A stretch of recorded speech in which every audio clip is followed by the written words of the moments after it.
Bonjour, mon nom est Rodrigue Amiot, bienvenue sur la chaîne Rodam 3D. Petit tutoriel pour faire un complément sur les types de connexions dans Fusion 360. Donc, par type de connexion, ici, je parle quand vous faites un loft, quand vous faites un filet dans différentes fonctions dans Fusion 360, vous allez avoir des choix de connexion. Vous allez avoir le G0, le G1, tangente, le G2, curvature, et il existe aussi un type de connexion au niveau du design qu'on appelle G3. Il n'y a pas une fonction spécifique dans Fusion 360 pour faire un G3, mais il y a moyen d'y arriver en utilisant les outils Inspect, Comb Analysis et Zebra. Et c'est ce qu'on va voir dans ce vidéo. Donc, les trois types de connexion, qu'est-ce que c'est? Donc, ici, pour l'exercice, je vais enlever mon analysis ici. Donc, j'ai 4 cubes ici sur lesquels j'ai fait des filets et on va décortiquer les paramètres en fait qui composent un type de connexion. Donc, si je vais ouvrir ça ici, on va aller en mode edit dans notre feature ici. G0 n'existe pas ici naturellement parce que on est en train de faire un filet, donc implicitement on veut une continuité. C'est si vous voulez la nature du filet. Donc, G0, ce qu'il faut comprendre, c'est vraiment très très simple. Ça veut tout simplement dire que sur un point de connexion, on a un endroit commun au niveau de la connexion, mais il n'y a absolument aucun autre paramètre qui est continu. Okay? Donc, c'est vraiment juste le point de connexion. On va avoir une connexion de type G0 entre n'importe quelle surface ou n'importe quel graphique à partir du moment où le point de connexion est commun et that's it. Ensuite de ça, le deuxième paramètre, c'est la direction. Donc, dans le cas d'une tangente G1, ce que ça veut dire, c'est qu'on a un point de connexion commun et la direction est la même. Donc, ici, j'arrive d'un endroit plat, donc j'ai une direction vers le haut et au moment de la connexion, j'ai la même direction et cette direction va commencer à changer, ce qui crée la courbe. Ça, c'est un tangente G1. Et là, le troisième paramètre qui s'ajoute par rapport à G2, OK? Et c'est là qu'on va pouvoir utiliser le Comb Analysis pour le voir. Donc, si je fais un G2 ici, on voit que on dirait que le rayon de filet a été légèrement réduit, il peut un peu étiré, comme si on avait tiré dessus. En fait, ce qui arrive, c'est qu'on rajoute une troisième valeur, c'est-à-dire un point de connexion commun, la direction commune, mais aussi la variation de la direction. Donc, ce qu'on appelle le taux de changement de direction est à 0 ici, parce que dans une face plate, c'est 0. Donc, comme on arrive où c'est 0, le taux de changement va commencer à 0, il va augmenter tranquillement. Et de la façon de le voir, c'est vraiment le Comb Analysis qui va nous le donner. Donc, si je sors de cette fonction-là et que je m'en vais afficher mes analyses ici, je vais enlever Zebra pour tout de suite. Donc, on voit très bien, dans un cas de Filter Analysis, là, je parle de la fonction ici, là, Curvature Comb Analysis. Donc, ce que nous représente ce système-là, c'est la ligne bleue, OK? C'est le taux de variation de direction. Et la ligne rouge, en fait, fait juste connecter toutes ces lignes-là pour nous montrer l'augmentation ou la diminution de ce taux-là. Donc, on arrive d'une surface plate où le taux de variation de direction, il n'y en a pas, naturellement, parce qu'il n'y a pas de courbe, il n'y a rien. Et dès la connexion commune, on a un taux de variation qui tout de suite est déjà existant. Ça, c'est une connexion G1. Alors que si on compare juste ici à côté, c'est notre connexion G2.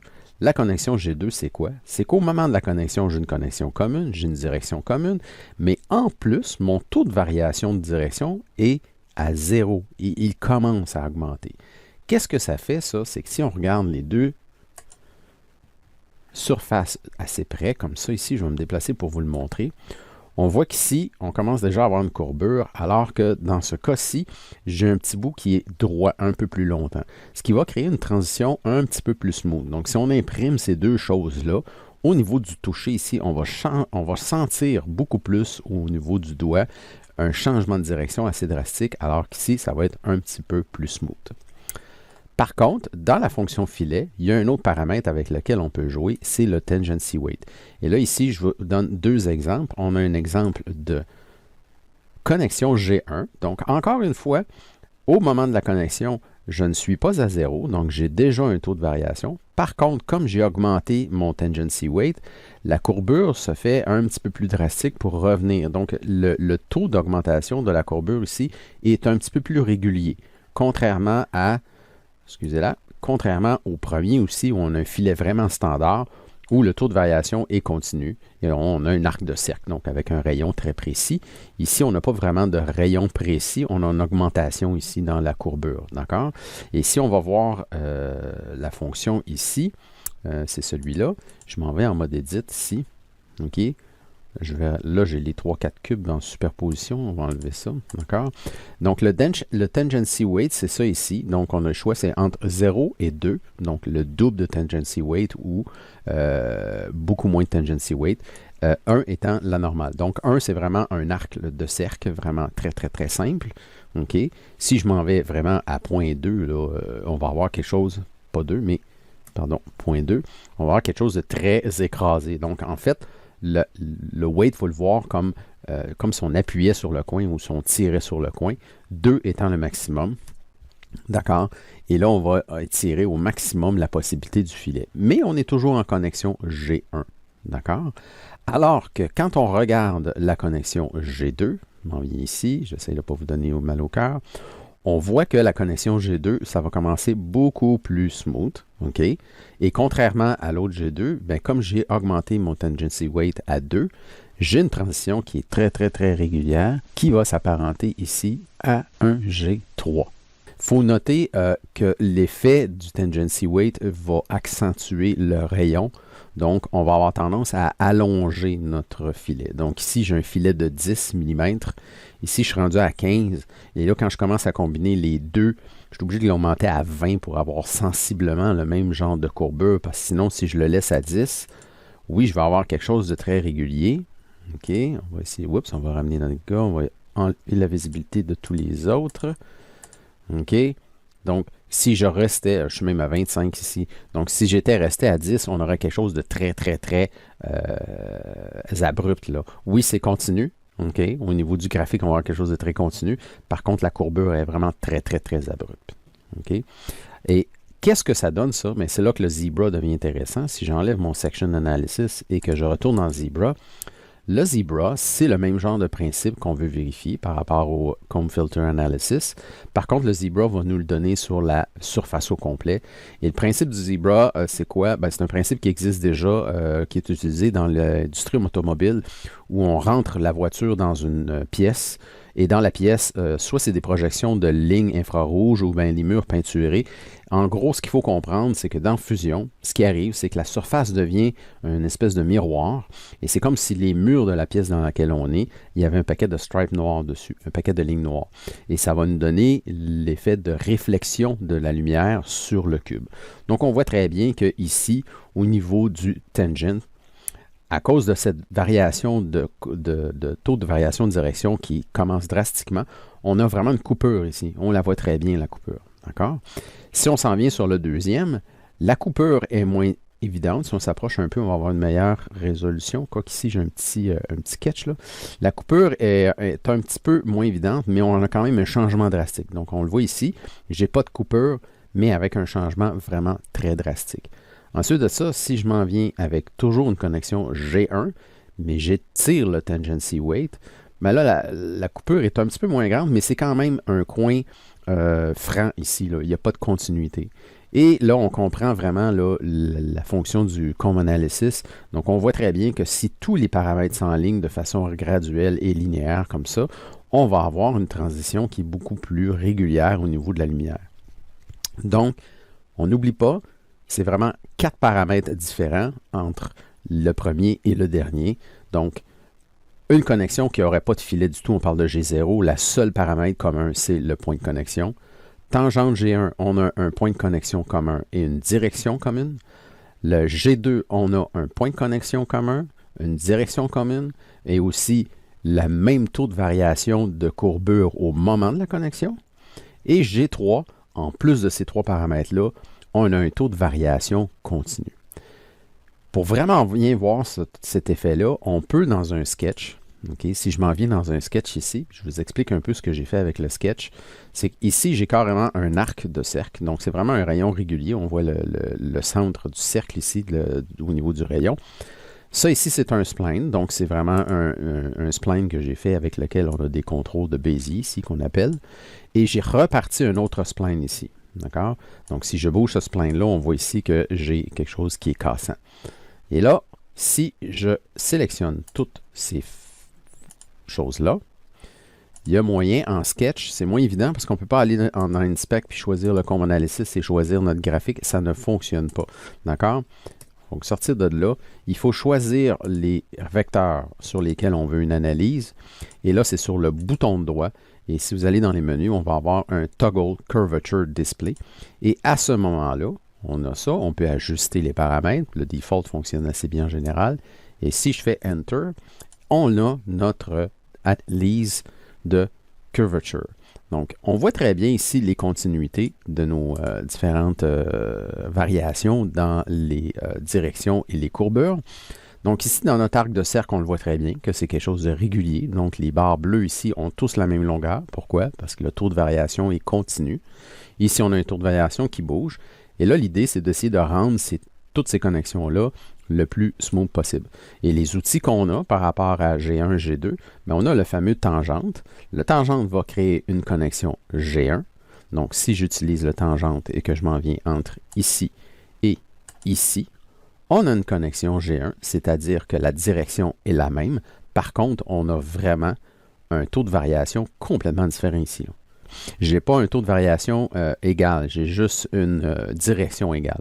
Alors que si je reviens en arrière et que je fais curvature, donc oui, effectivement, ici, on peut forcer une connexion G2. Donc, on le voit ici, c'est le mode curvature. Et que je choisis les deux mêmes vecteurs, c'est-à-dire celui-ci et celui-ci. Ce qu'on va voir, c'est que là, vous voyez que la ligne rouge est venue se reconnecter ici. Donc, l'idée, c'est qu'on a forcé ici, le taux de variation de la courbure a été forcé pour être exactement le même au point de connexion. Par contre, j'ai une variation qui est drastique malgré tout. Donc, ce n'est pas une connexion G3. La connexion G3, elle n'existe pas dans Fusion. Il faudrait la créer. À ce moment-là, pour la créer, il faudrait jouer avec, je vais sortir de cette fonction-là, il faudrait jouer ici avec notre contrôle de Bézier pour réussir à avoir cette connexion-là. Fait qu'il faudrait attirer ça ici, attirer ça comme ça. Et là, éventuellement, en jouant avec ça, je vais réussir à avoir, comme ça ici, je vais réussir à avoir une ligne rouge parfaitement droite. Et là, j'ai une connexion qui va s'apparenter à un G3. OK? En espérant que ça explique bien la différence. Même chose ici. Donc ici, on peut appliquer un tangente ou un curvature. Donc, si j'applique simplement un tangente, on va voir que les lignes bleues vont être en ligne ici, mais on voit que la valeur n'est pas la même. Donc, si je zoome in ici, on est en ligne. La ligne bleue au niveau de la connexion, c'est-à-dire le taux, la direction est la même. Par contre, le taux de variation est différent. Il y en a un qui est tout petit, puis l'autre est très grand. Si je force ça en curvature, donc je vais enlever ma contrainte de tangente, je vais à curvature cette fois-ci et que je refais la curvature ici, comme ça, paf, à ce moment-là, mon taux de variation de direction va être le même, malgré le fait que j'ai ici un taux de variation qui est assez drastique dans le changement du taux de variation, même s'il est égal. Et là, encore une fois, c'est le même principe. Pour atteindre un G3, il va falloir jouer avec les paramètres ici, les courbes de Bézier, pour essayer d'arriver avec quelque chose d'assez smooth. Comme vous pouvez voir, là, comme si je faisais quelque chose comme ça, je vais y arriver, je vais finir par avoir quelque chose qui est G3. Donc le G3, c'est finalement réussir à avoir une ligne rouge ici, continue, pour pouvoir créer quelque chose de plus régulier possible. Et ça, c'est le genre de choses sur laquelle la lumière va réfléchir beaucoup plus facilement, enfin, va réagir sans coupure. Au niveau du toucher aussi, ça va être beaucoup plus agréable. Donc, si vous faites des choses organiques, vous faites des objets de tous les jours, prenez l'exemple, je ne sais pas moi, un étui à écouteurs comme ça, un petit étui Jabra, c'est vraiment pas des arcs de cercle ou des filets, c'est vraiment que des courbes et c'est certain que ce genre d'objet-là, le designer s'est cassé la tête à essayer d'avoir des connexions G3 pour que l'objet soit le plus smooth possible au niveau du toucher. Même chose si vous regardez un téléphone Samsung G3 Ou si vous regardez, exemple, la souris Apple, c'est tous des objets qui ont été faits avec des courbures. Et l'arc de cercle n'est pas vraiment quelque chose de très utilisé à cause de cette transition-là qu'on a vue au niveau de nos cubes. Donc, quand on utilise un arc de cercle vraiment très simple entre deux surfaces, ben finalement, on finit par avoir une coupure, puis au niveau de la lumière, puis au niveau du toucher, c'est quelque chose qui va se sentir. Donc, c'est ce qui fait l'explication de la différence entre les différentes connexions G1, 2 et 3 qui n'existent pas, mais qu'on peut atteindre en jouant avec les paramètres. Et pour pouvoir le voir physiquement, ben, les deux outils qu'on a dans Fusion 360, c'est vraiment le Inspect Curvature Comb Analysis, le Zebra Analysis pour les surfaces. Et quand vous êtes en mode sketch, ben, si vous ne le trouvez pas, juste vous rappeler, bouton de doigt sur les vecteurs et toggle. Donc, c'est un toggle qui se met à on et off. Donc, si je m'en viens ici et je refais un toggle curve, je l'enlève sur cette section-là. Je peux l'enlever sur cette section-ci. En fait, je le remets. Donc, c'est vraiment par section. Donc, vous faites sélectionner tous les vecteurs que vous voulez avoir l'analyse en comb à on et vous les mettez on et off. Il faut faire Enter pour le garder. Hein. Il nous affiche, en fait, là, quand on affiche les paramètres de ça, au niveau du toggle, quand je le remets à on, là, ici. Donc, on a des paramètres, là, ici. On peut bouger, scaler, si on veut, ces choses-là. Des fois, les courbes sont très, très subtiles. Donc, on veut augmenter le scale pour pouvoir bien voir les changements. Et ça, ici, c'est tout simplement le nombre d'itérations pour ce qui est des taux de variation. Donc, en espérant que cette vidéo-là vous a plu, et puis on se revoit dans un prochain vidéo.